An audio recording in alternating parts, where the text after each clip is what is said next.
Hello dear student, welcome back to my channel. It's me Poonam. तो student, आज हम question answer करेंगे class 6 के और पोम का नाम है द काइट्स। तो चलिए स्टूडेंट, इसके फर्स्ट क्वेश्चन आंसर देखते हैं। ओके, फर्स्ट क्वेश्चन है, have you ever flown a kite और seen someone fly it, where and when? क्या आपने कभी पतंग उड़ाई है या किसी को उड़ाते हुए देखा है, और देखा है तो कहाँ देखा है और कब देखा है? ठीक है, तो आंसर है, on the occasion of Republic Day, our society organized the Kites Festival in our community park. Last year, it was memorable for me as I also participated in it. The sky was filled with colorful kites, and people were enjoying the activity with their families and friends. The festival usually takes place in January, and it was a bright, sunny day, perfect for kite flying. तो ना इसका answer ये है कि जो मैंने पतंग उड़ाई या किसी को उड़ाते हुए देखा है, कहाँ देखा और कब देखा है, तो ये कहाँ देखा है? Republic day. रिपब्लिक डे मतलब गणतंत्र दिवस के दिन देखा है, जो कि हमारी सोसाइटी में ऑर्गेनाइज हुआ था। वहाँ पे हम लोगों ने अलग अलग प्रकार की क्या देखी? काइट देखी। पिछले साल देखा था ये पिछले साल, ये जो साल था ये मेरे लिए बहुत ही मेमोरेबल था, यानी यादगार था। क्यों था? क्योंकि मैंने भी इसमें भाग लिया था। आसमान में रंग बिरंगे पतंगे थी, लोग अपने परिवार और दोस्तों के साथ ये गतिविधि कर रहे थे। गतिविधि कौन सी? एक्टिविटी, मतलब पतंगे उड़ा रहे थे लोग, फुल एंजॉय कर रहे थे, सब अपनी फैमिलीज और फ्रेंड्स के साथ थे। ये जो फेस्टिवल है ये ज़्यादातर जनवरी में मनाया जाता है, जिस टाइम ब्राइट रहता है सन, सूरज चमक रहा होता है, जो कि एक परफेक्ट टाइम होता है किस चीज़ के लिए? काइट उड़ाने के लिए, पतंग उड़ाने के लिए। ठीक है स्टूडेंट, तो ये था फर्स्ट का आंसर। चलिए बढ़ते हैं हम नेक्स्ट क्वेश्चन में। ओके, नेक्स्ट है, describe the kite color, design of tail and any other details. तो आपको ना पतंग के बारे में बताना है कि उसका कलर कैसा है, उसकी टेल यानी उसकी पूंछ कैसी है, उसकी बनावट कैसी है, इन सारे के बारे में आपको विवरण देना है, यानी डिटेल बताना है। तो आंसर है, keeping the patriotic spirit in our mind and soul, the kite. I remember from that festival, I was quite vibrant. It was a classic diamond shape with tricolor and blue. The design featured intricate patterns with swirling lines and geometric shapes that made it stand out against the clear sky. The tail of the kite was long and made up of several strips of colorful fabric tied together, creating a rainbow effect. तो देशभक्ति की भावना को अपने मन और आत्मा में सजोए हुए मुझे ये जो उत्सव हुआ था काइट उड़ाने का बहुत याद है। ये काफ़ी बहुत अच्छा था। इसमें हमने क्या किया था? तिरंगे और नीले रंग से बनी एक पारंपरिक हीरे की आकार की, हीरे मतलब डायमंड के आकार की, हमने पतंग उड़ाई थी। और जो ये पतंग उड़ाई थी उसमें जो डिज़ाइन थे वो घुमावदार रेखाएं थी, जो कि ज्योमेट्रिकल शेप्स में थी, जो इससे साफ साफ आसमान में साफ साफ दिखाई दे रही थी। पतंग की जो पूंछ थी वो बहुत लंबी थी और रंग बिरंगे कपड़े की कई पट्टियों से वो बंधी हुई थी, जिसमें कैसा लग रहा था? जिसमें एक ऐसा लग रहा था जैसे कि रेनबो इफेक्ट आ रहा हो जब हम उसे क्या कर रहे थे? जब हम उसे उड़ा रहे थे। ठीक है स्टूडेंट, तो चलिए बढ़ते हैं नेक्स्ट क्वेश्चन में। Like to participate in the kind of festival, why? क्या आप इस तरह के उत्सव में भाग लेना चाहोगे और क्यों? आंसर है, yes, I would love to participate in this kind of festival. Kite flying is not only a fun activity but also a way to connect with friends, family and the community. The excitement of seeing kinds of different shapes and colors fill the sky is exhilarating. Additionally, participating in such a festival allow me to experience cultural tradition, enjoy the outdoors and create wonderful memories. हाँ, मुझे इस तरह के उत्सव में भाग लेना बहुत पसंद है। कौन से? ये जो फेस्टिवल्स होते हैं। पतंग उड़ाना ना केवल एक मनोरंजन गतिविधि होती है, यानी मनोरंजन फन एक्टिविटी होती है, बल्कि उसमें हम क्या करते हैं? दोस्त तो होते हैं, हमारे परिवार होते हैं, हमारी जो कम्युनिटी होती है उससे भी हम क्या होते हैं? जुड़ते हैं। क्यों? दोस्तों से बात करेंगे, परिवारों से बात करेंगे, अपने कम्युनिटी से बात करेंगे। आसमान में ना अलग अलग प्रकार के रंग बिरंगी क्या होती है, पतंगों को उड़ते देखना एक बहुत ही अद्भुत क्या होता है, रोमांच होता है। इसके अलावा इस तरह के उत्सव में भाग लेने से मुझे अपनी सांस्कृतिक के बारे में भी, परंपराओं के बारे में भी पता चलता है। बाहरी दुनिया का हम आनंद लेते हैं, खूबसूरत हमारी क्या हो जाती है, यादें भी जुड़ जाती है। ठीक है स्टूडेंट, चलिए बढ़ते हैं नेक्स्ट क्वेश्चन में। ओके, नेक्स्ट है what kind of kite would you like to fly? आप किस तरह की पतंग उड़ाना चाहोगे? आंसर है I would like to fly a dragon shape kite. It would be a large with vibrant green and gold colors and designed to look like a mythical dragon. The tail would be long and adorned with an intricate pattern and streamers to mimic the dragon bodies. These kite would be eye-catching and unique, making it stand out among the others in the sky. अगर मैं मतलब किस तरह की पतंग उड़ाना चाहूँगा तो कैसे उड़ाऊँगा? मैं ड्रैगन की आकार की पतंग उड़ाना चाहूँगा। ये बड़ी होगी, चटक चटक रंग के उसमें क्या होंगे, कलर्स होंगे। कुछ उसमें सुनहरे यानी गोल्ड कलर्स होगा, कुछ उसमें ग्रीन कलर होगा, और एक पौराणिक ड्रैगन मतलब जो पहले के ये ड्रैगन्स होते थे, ऐसे दिखने के लिए मुझे मतलब ऐसी डिज़ाइन की मुझे पतंग चाहिए। उसकी पूंछ क्या होगी, लंबी होगी। ड्रैगन की शरीर की नकल करने के लिए उस पर बारीक बारीक क्या होगी, डिज़ाइंस होंगे, उसमें धारियाँ लाइनिंग्स लगी होगी, जो पतंग को क्या करेगी, बहुत ज़्यादा आकर्षक करेगी, आई कैचिंग करेगी, और वो बिल्कुल यूनिक होगी, अनोखी होगी, जिससे ये आकाश में मतलब जब वो स्काई में उड़ रही होगी तो बाकी सारी पतंगों से क्या होगी, अलग होगी। तो मैं ऐसी पतंग उड़ाना चाहूँगा। ठीक है स्टूडेंट, चलिए बढ़ते हैं नेक्स्ट क्वेश्चन में। ओके, नेक्स्ट है look at the picture and complete the sentence, share your responses with your teacher. तो आपको ना एक पिक्चर देखनी होगी और उसमें जो कुछ क्वेश्चन पूछे होंगे आपको वो बताना है। बट स्टूडेंट मैंने इसमें पिक्चर नहीं डाली है, आप अपनी एनसीईआरटी की बुक से देख सकते हैं। तो चलिए फर्स्ट क्वेश्चन है I can see kites, birds and the sky in the picture. मतलब इसमें जो ब्लैंक था वो ब्लैंक क्या था, काइट और बर्ड था और स्काई था।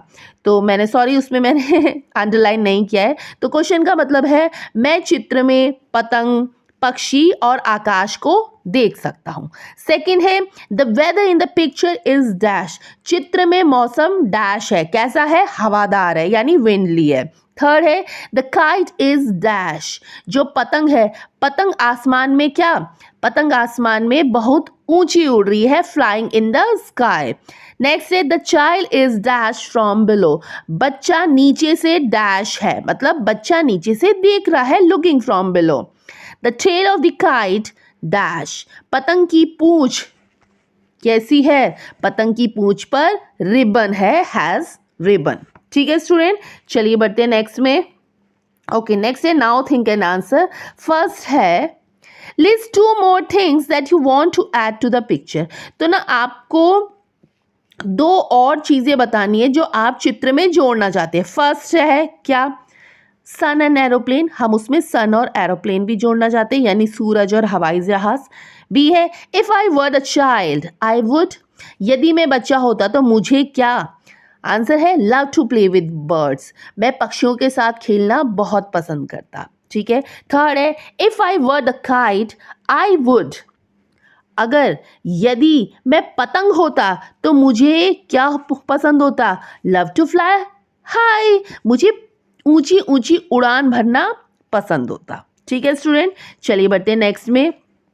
नेक्स्ट है read the poem silently as you read, mark the given statement as a true और फॉल्स। आपको पोम को बहुत साइलेंटली पढ़ना है और जो स्टेटमेंट दे रखे हैं उसमें आपको बताना है कि ये ट्रू है या फॉल्स है, यानी बेसिकली ये क्या है, ट्रू फॉल्स क्वेश्चन है।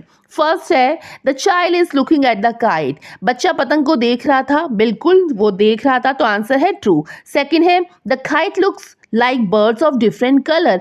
पतंगे अलग अलग रंग के पक्षियों की तरह दिखती है, यस आंसर है ट्रू।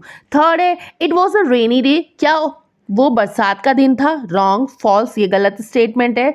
डी है the child want to be like a kite. बच्चा पतंग की तरह बनना चाहता था, फॉल्स, ये भी फॉल्स है। ई है the child wishes to climb on a kite, बच्चा पतंग पर चढ़ना चाहता था, हाँ बिल्कुल ये सही है, ट्रू है।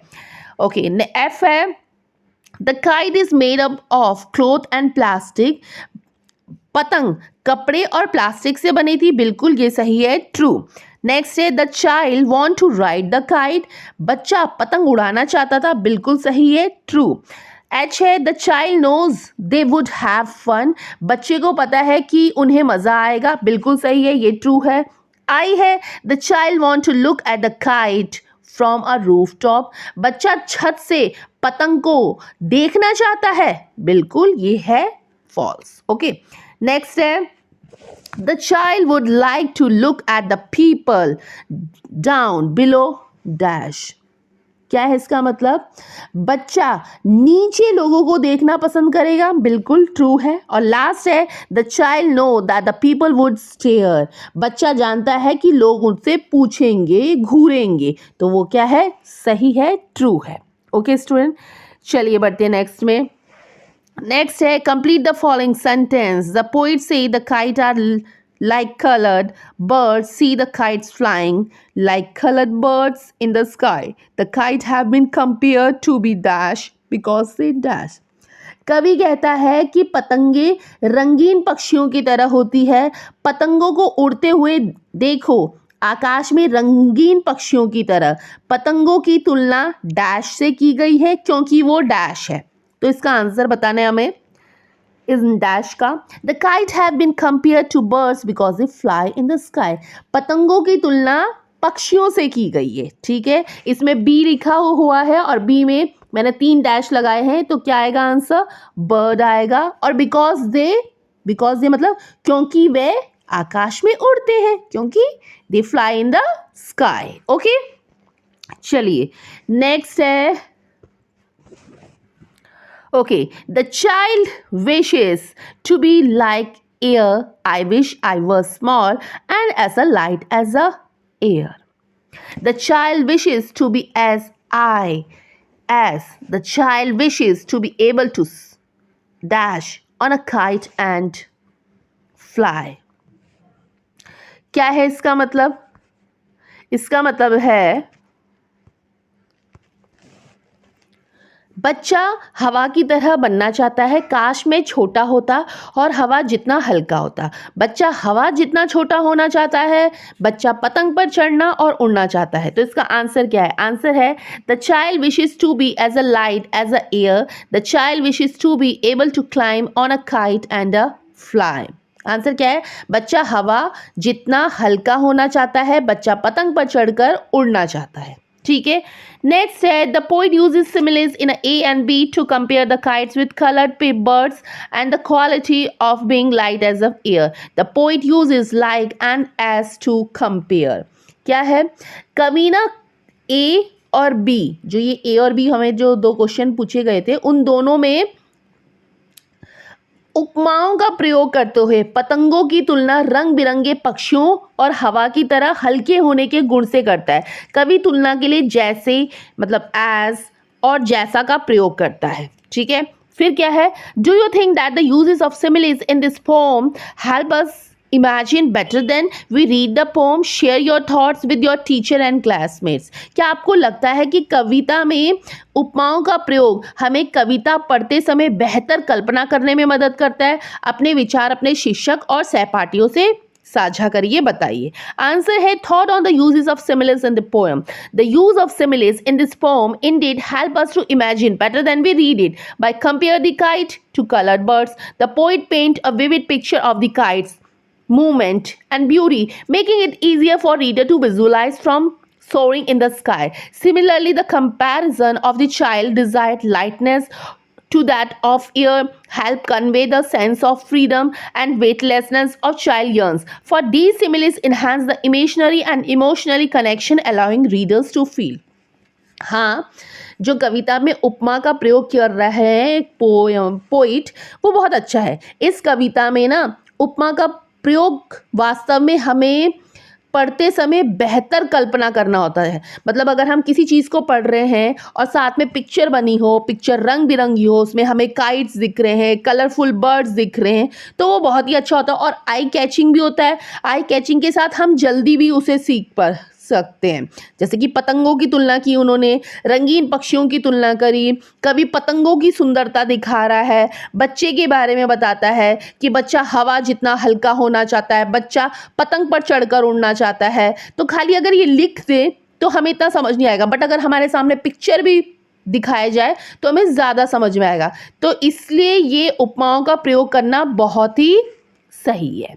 ठीक है स्टूडेंट, तो स्टूडेंट ये थे क्वेश्चन आंसर पोम के द काइट के।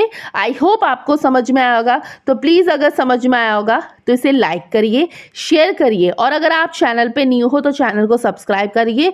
साथ में जो बेल आइकन है उस बेल आइकन को प्रेस करिए, जिससे मेरी हर आने वाली नोटिफिकेशन आपको मिल सके। तो फिर थैंक यू, बाय बाय।